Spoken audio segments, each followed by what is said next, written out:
Hi everyone! Magandang araw! Kagigising ko lang. So, as you can see, meron ako ditong mga pimples. Ayan, mga pimples. Dito rin, ayan. Pero as in, bother na talaga ako kasi hindi may muta pa. Hindi ko siya alam kung ano na ang gagawin ko. Kung paano ba prevent yung aking mga tigyawat. So may napanood akong isang video na ang ginawa niya is nagpainit siya ng tubig, nag-steam siya. Gusto kong i-try, baka sakaling mag-close yung pores para maano ko din yung mga oily skin ko sa nose. Susubukan ko siya. So samahan niyo ako. Let's start.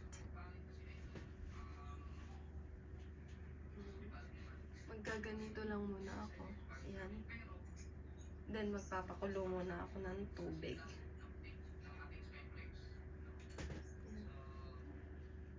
Maghihilamos muna ako. Bali, dun sa napanood kong video, magi-steam siya, and then after nun, maglalagay siya ng ice sa muka. Gusto ko siyang itry, baka sakali, ma-prevent ko yung pagka-oily skin at saka yung mga pimples at yung mga naiiwan ng dark spot. So, let's try. Papakulo muna tayo ng water. Tamang-tama yung tubig yan. May naman na. Pakuluin ko muna.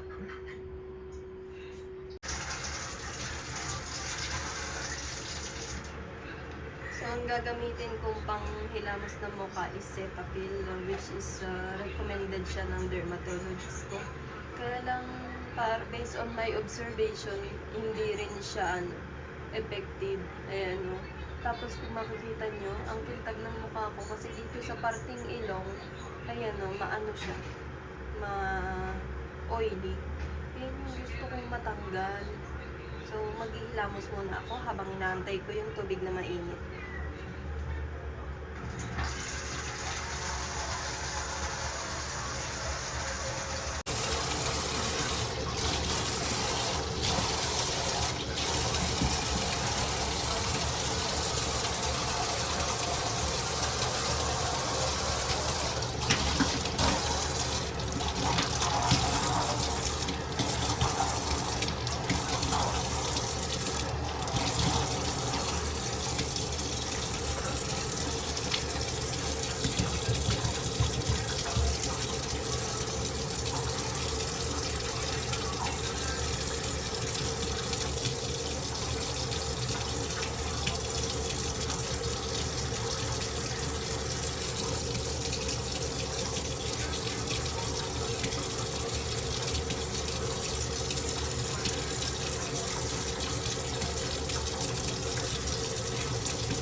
Kumulo na yung tubig.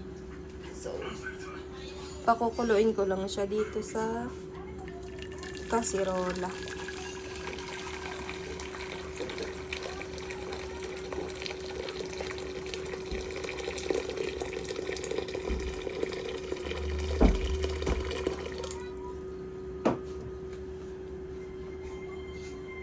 Takpan lang muna natin.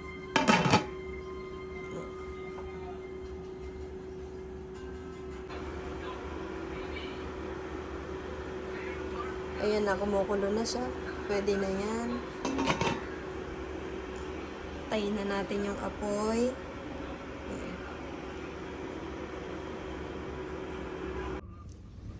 Ayan, nasa loob na tayo ng kumot. So, mag-steam lang ako dito. Ayan. Ang sarap sa loob. Bali, sabi daw, para ma-open yung pores. And then, para malinis din Tapos, tsaka gagamitan ng ice. Pero according din sa matatanda, pag may sakit ka, ito mas effective din talaga.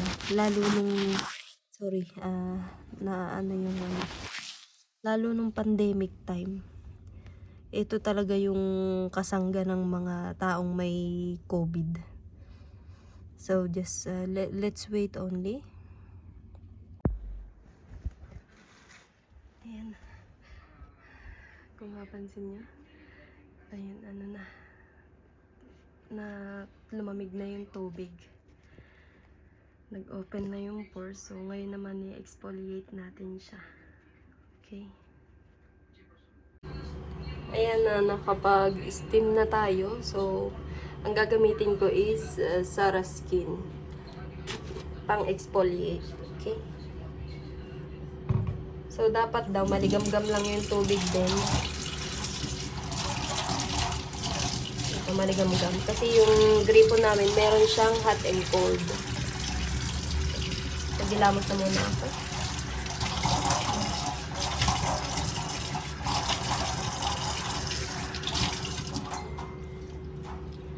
Tayo ng konti.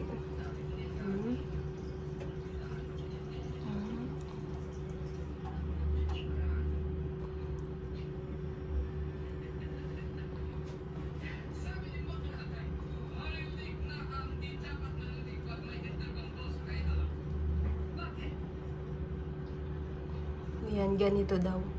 Sana talaga matanggal kasi bother na ako dito sa tigyawat kong to. Alam mo yun, yung dating hindi ka naman sanay ng may tigyawat, tapos pag nagkatigyawat ka, sunod-sunod naman. Pwede na siguro to. Ayan, ilamosan na natin.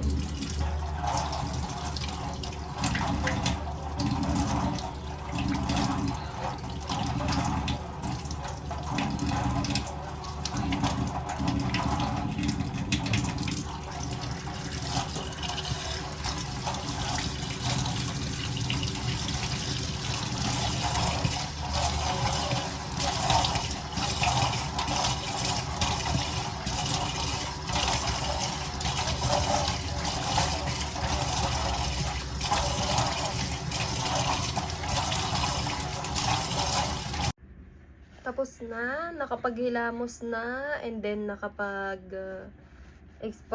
exfoliate na rin tayo ng face. So, next daw na gagawin is isasarado naman natin yung pores. Gamit itong ating cold compress na may ice. Ayan, may ice siya. Sabi, ganto-ganto lang daw. Dampi-dampi. Ayan. Ang sarap, grabe. Mga 5 minutes lang. Sana talaga mawala na kasi nababother na ako, guys. Ay.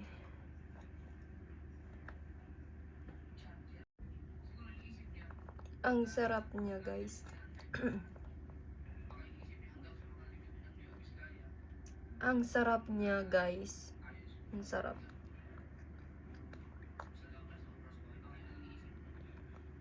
Nakaka-relax siya ng face.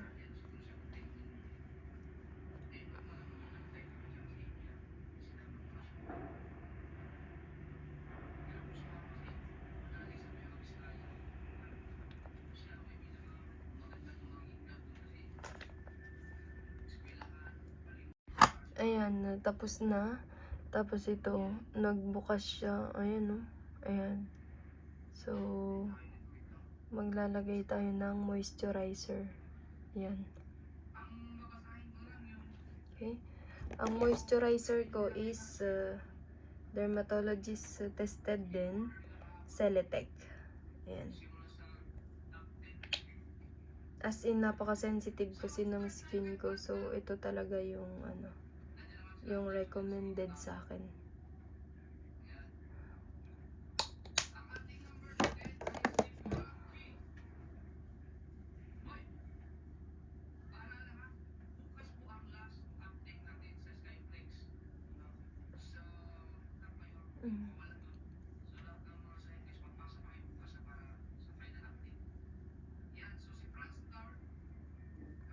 Sana talaga mawala.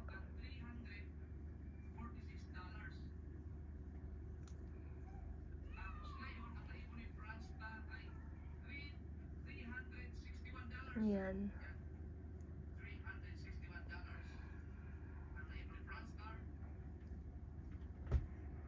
Ganda na.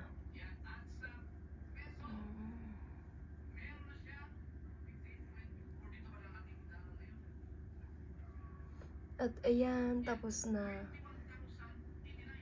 So, ngayon naman ay kakain na kami ni Mami ng lunch. After lunch, magpapalit ako ng bedsheet kasi wala si baby. So, let's start.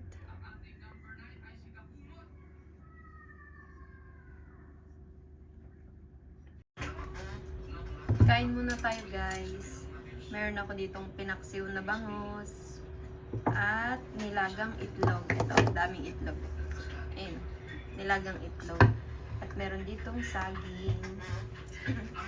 Hindi ako mahilig sa saging, pero ngayon kakain ako.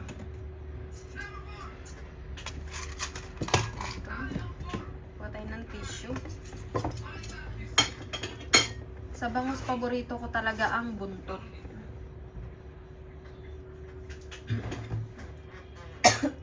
Excuse me. Paborito ko talaga ang buntot sa bangus. So, balatan ko muna yung egg.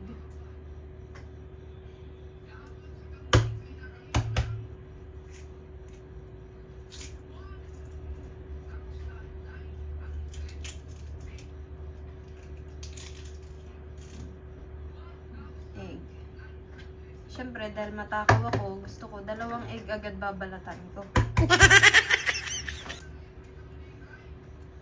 Masarap kasi ito eh. Para sa akin, masarap siya kasama ng ng pinaksiw na bangus. Tapos meron ding nilagang itlog. Ano yun? Weird, no?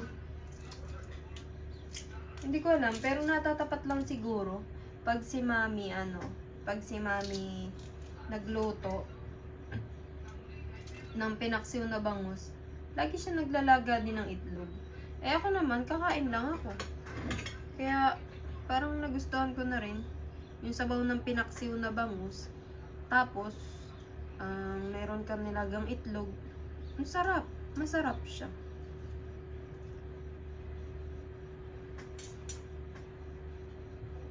Kain tayo. Katatapos ko lang kumain, guys. Pumasok dito si Mami sa kusina at sabi niya, igawa ko daw siya ng lemon juice. So, igawa natin siya. Sabi ko, anong naisipan mo at gusto mo ng lemon juice? Sabi niya, gusto ko lang. Gusto niya ng maasim siguro.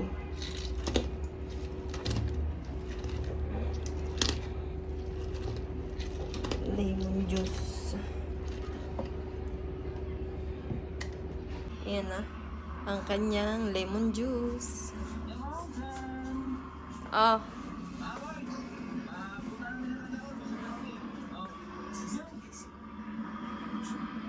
Naku, ang lamig! Hindi malamig.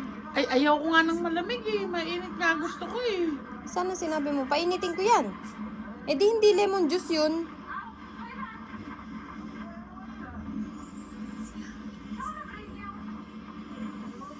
Hindi daw malamig eh. Ang lamig niya. Galing sa gripo yan. Ilagay mo doon sa sa ibabaw ng TV. Ayaw niya. Okay, alright, sakti tayo sa aming biyahe, Ulysses. Doon kami galing kanina. Ayaw niya inumin. Ang lamig. Pero andito lang kami ngayon sa... At tapos na akong mag-almusal. So, ngayon naman, magpapalit ako ng bedsheet. Ayan. Every week, pinapalitan ko yung bedsheet kasi may baby kami. Pag day off ni baby, at saka ako nagpapalit ng bedsheet. Ayan. Actually, malinis pa naman. Pero gusto ko talaga pinapalitan weekly. Para hindi siya maalikabok. Kasi pag maalikabok, umiga ka ng maalikabok, makati sa katawan. Kaya mas gusto ko pinapalitan weekly. So, Panoorin niyo ako. Samahan niyo ako. Bye!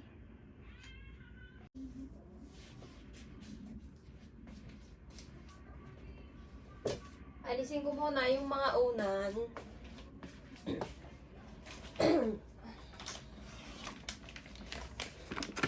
Aray ko. Ang sakit, ho. Ang sakit. Besit.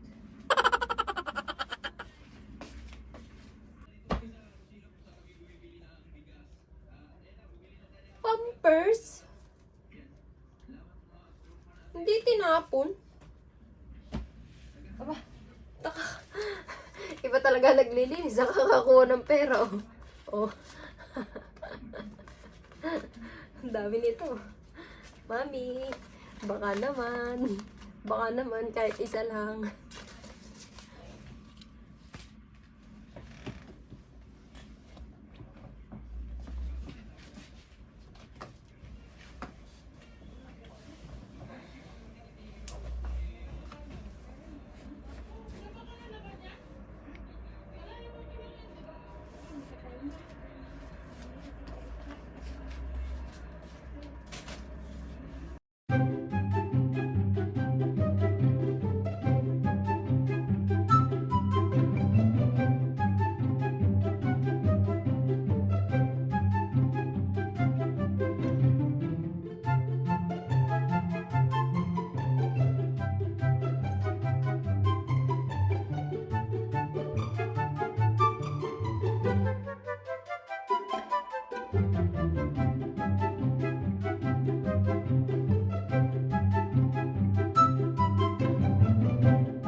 Maganda tong bedsheet na to, guys.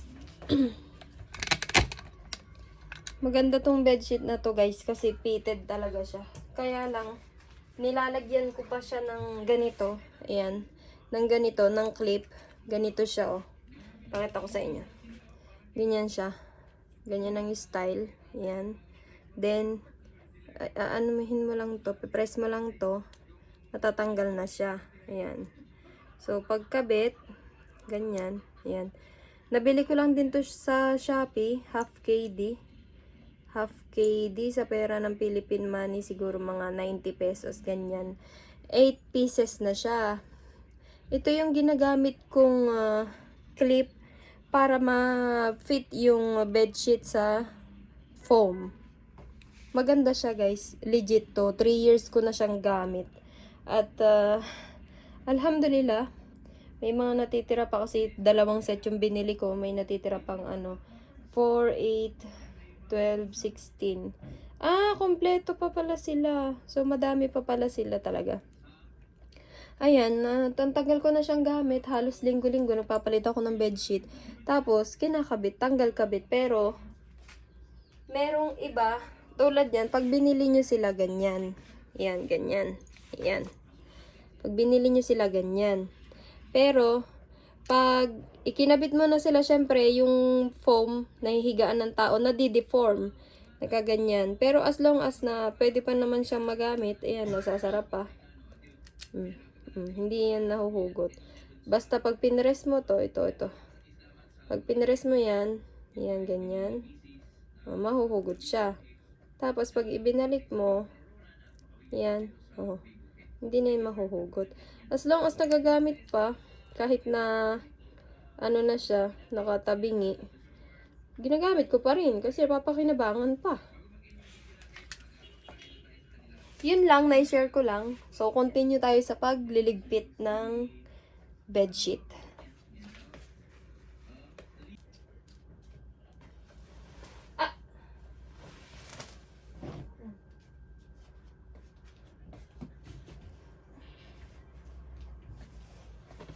At ito ang aking ipapalit. Ito. Ayan. Kita nyo naman, di ba? Gusot. Gusot siya. Gusot.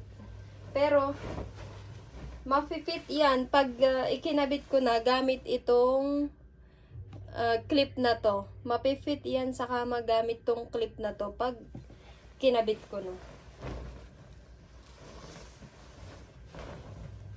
Ang ganda nito. Mahilig talaga ako sa bedsheet. Sabi nga ni Mami, napakarami na nating bedsheet. Bili ka pa ng bili. Wala, gusto ko talaga papalit-palit para masarap humiga. Amazing!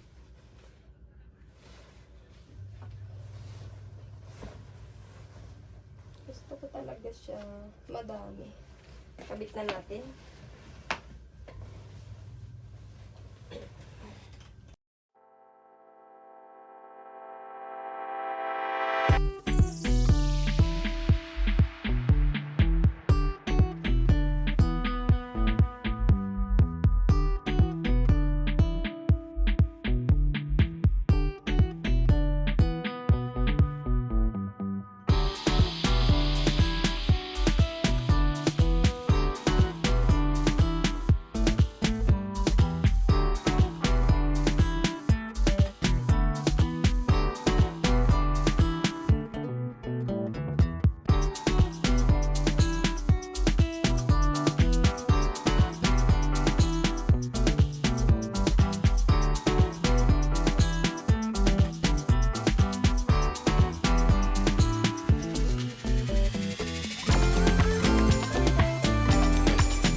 Ayan, ganyan siya guys.